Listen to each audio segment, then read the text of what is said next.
Hey there guys, and welcome back. Got some custom cards that I made this time. Mine are more concept cards, so they're not completely balanced or anything. So if you want to see really well done balanced cards, definitely check out that one that John Stamos made custom cards, because he came up with some really cool ones. Mine are just for some more like concepts of ideas that I like to see in the game, or like new things I'd like to see. They're not probably completely balanced at all, but let's get into this. The strength of many is the first one. If you have a card of each with the name Yennefer, Triss, Ciri, and Geralt, end the game immediately. This thing's like, because I would like to see cards that interact with the actual character cards. Like if you have something on the field, then you play this card, then you get a bonus effect, and is like completely useless if you don't have those cards on the field. And this one I thought was kind of a cool idea because it's kind of like an Exodia combo. It ends the game immediately. It doesn't win you the game immediately. So like if you get all three of them out round one, then you play this and you're winning, then yeah, you win the game. If it's round two and you're winning and you lost round one, then you tie the game.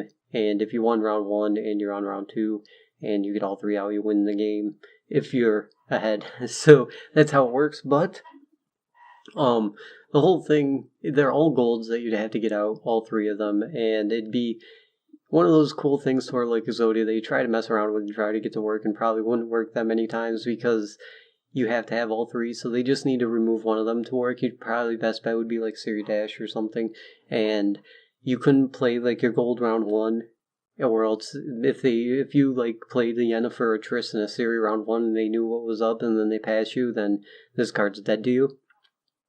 Just a cool, fun card to go with that idea. Another one that I had an idea of is if you have Ciri on the field, then search your deck for Eye Hero Quacks and play it and buff it by 5, so you automatically get that Eye Hero Quacks out. And so if you have Ciri out, you automatically get Eye Hero Quacks out, and it automatically triggers its effect. So that was just one of those type of ideas. Like I'd like to see things interacting with the more character cards that are on the field. Sort of like this one. I See Your Fate. If you have the leader card Morven on the field, both players discard a non-revealed card from their hand. If either player has no reveal cards, no non-reveal cards, you choose what card to discard. You then discard, draw, and play a card. To make up for the fact that you're making a zero tempo play, that's why I put on that last effect where you draw and play a card, because the card has no power, it's just like a spell. And it kind of motivates you to reveal all the cards in your opponent's hand, because then you get to choose one of them to discard. But if they only have 2 cards that are not revealed in their hand, then they have to choose between those 2. And if you have all your cards revealed, then you get to choose which one to discard out of the revealed ones. So that's kind of the idea behind it. Kind of cool, because I mean, I like that idea because it kind of messes with your opponent's plan, which there isn't enough of that in this game, of being able to interrupt with your opponent's plan. That's why you're able to make all these greedy decks and stuff, because there's not really ways to punish it. You just sort of gotta let your opponent do what they're gonna do. The only way you can punish it is when it's already out on the field. So having something like this in the game would be pretty cool. Next we got For the Cause. This one I like. Ambush. I made it neutral. Oh no, I made it Scullytull. Oops.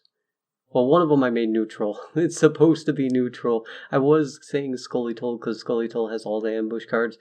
But then I realized, if it's Scullytull, then it's only a Scullytull thing, and I think this would be healthy for the game. Just having a silver that when your opponent plays a card, flip this unit over and banish the played card from the ban, then banish this unit.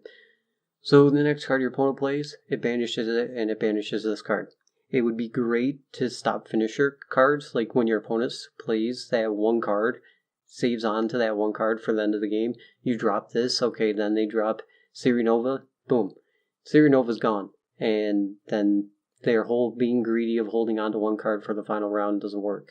Also, if they lock it, this thing flips over and banishes the lock unit anyway. So you can't really do that. So it just basically counteracts, it's there to counteract like finisher cards, which is the idea that I had for that one. Then we got Battle. This is the battle system that I was thinking of that would be really cool. They're all 10 power currently because I cannot balance them around that.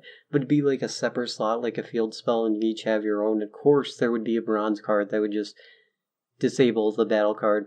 Not sure if all of them should have 10 power, or if you should be able to draw and play a card after you play a battle card. Because you're making zero tempo play when you play a battle card. In this one, both players spawn an additional copy of any unit played. Deploy abilities do not trigger. So basically, okay, you play a 12 power card, then you get another 12 power card out, and it works for the same for both sides. So like when your opponent plays a card, they're going to get another card. Ongoing effects would still trigger. Is the idea behind this. This one's one of my more probably busted ones that you can make work. But I mean, like, if you play a Riot Dragoon, you play this, then you play a Riot Dragoon, then you get another Riot Dragoon. You can't deal with both Riot Dragoons in the same turn. And yeah, you'd have 2 Riot Dragoons out, so that'd be kind of cool. But yeah, the whole battle system is just, I have some more examples. That's what I did a lot of the battle system for. Like this one, if the unit has an ongoing ability, give it Gwent sign when played. Gwent sign protects the unit from one effect card. Now, it works just like old school Gwent sign, except it doesn't buff it. So, anytime you play a card that has an ongoing ability like Riot Dragoon, boom, you play a Riot Dragoon, it's going to get a Gwent sign. So you can't just instantly remove it. Not sure. I made these all like silvers, so we could only have one in the deck, most of them at least. But yeah, the Gwent sign, this would make engine decks be able to run engine units without having to worry about them being removed right away unless they remove your battle card. So that was this for some engine protection. So that way they can't just kill it. It gives a Gwent sign, it's protected from 1 effect, so they'd have to use 2 effects on it at least. Then we got the start of the battle. Both players play the top 5 cards of their deck starting with the opponent. This is another mess with your opponent's deck card. Granted, Mill would love this, and that's why it could never exist, something like this, but it's kind of cool, because, like, I remember in Naruto there was a card like this, Master of Puppets or something, and you looked at the top 10 cards, both players did, and then they played all ninja from those top 10 cards, and then there was another card that, like, banished any card that was special summoned by your opponent, so then you only get your units, and then theirs would be banished. It was absolutely ridiculous. But it would be another way to mess with your opponent's plan, because if you look at the top 5 cards of your deck and you're running things like things that get searched out of your deck, that you want to search out of your deck and are really weak if they're not, or things like Roach and stuff, you'd get punished if this thing flipped your Roach over and you only got a 4 power play, while your opponent, who's not running any of those type of cards, gets things like Riot Dragoon or a 12 power card and stuff. So that way, just to kind of mess with your opponent's plans, that way they can't just build a fully proficient deck that you can't mess with. There would be costs and like times they would get punished for it, which most card games have. I think Hearthstone and Gwent is like the only 2 card games that don't have ways to like mess with your opponents before they play it. Oh, there's the for the cause neutral. Battle words healing. This is another battle card. All cards come into play with +1 power. Pretty simple. I mean, it would work for both players, or you can make it just work for your self. But it kind of is there to counteract the other one that I have, which is Battles World's Ruin. All cards come into play with -1 power. If a unit only has 1 power, it is killed. So you have this card out now. Anything like Elven Mercenary, Priest of Freya, the Cavaro Novice or Medic would just instantly die. So there would be punishments for running a 1 power card and a way to deal with 1 power cards before they hit the field. And yeah, obviously you'd have ways to destroy battle cards because that's not very fair. But yeah, this thing would just shut down those type of decks unless they had like the bronze card that destroys a battle card.